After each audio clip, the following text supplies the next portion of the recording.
आप देख रहे हैं रोशन पाकिस्तान न्यूज। अच्छा, आज साने कारसाज भी है, इसके कातिल भी आज तक गिरफ्तार नहीं हो सके, तो इस हवाले से आप क्या कहते हैं कि वो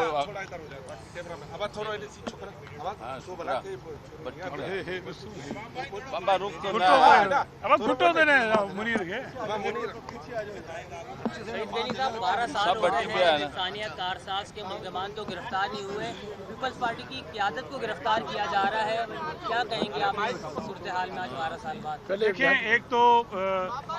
18 अक्टूबर को सानिया कारसाज को गुजरे हुए आज 12 बरस हुए हैं और आज हम उन शोधा की याद में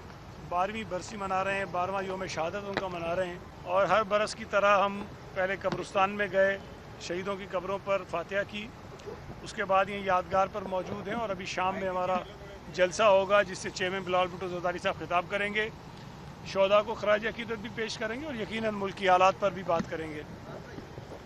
जहाँ तक दहशत गर्दों की शनाख्त या उनकी गिरफ्तारी की बात है, तो ये बात मैं शायद हर बरस ही कहता हूँ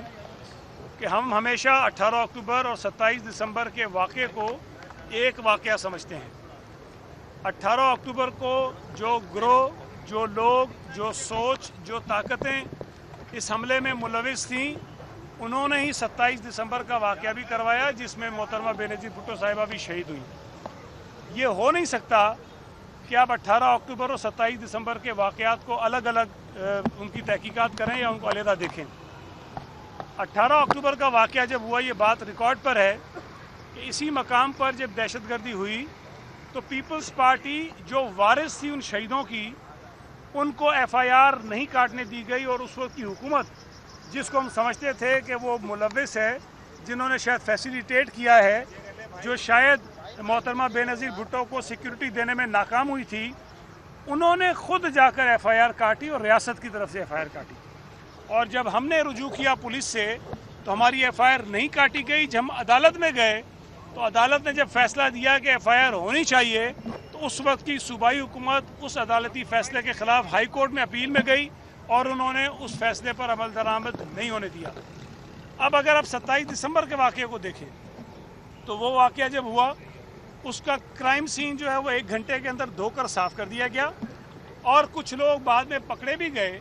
और कुछ लोगों के नाम FIR में बाद में भी शामिल हुए, जो अदालती कार्रवाई थी उसमें शामिल हुए, जिसमें जनरल परवेज़ मुशर्रफ का नाम भी शामिल था।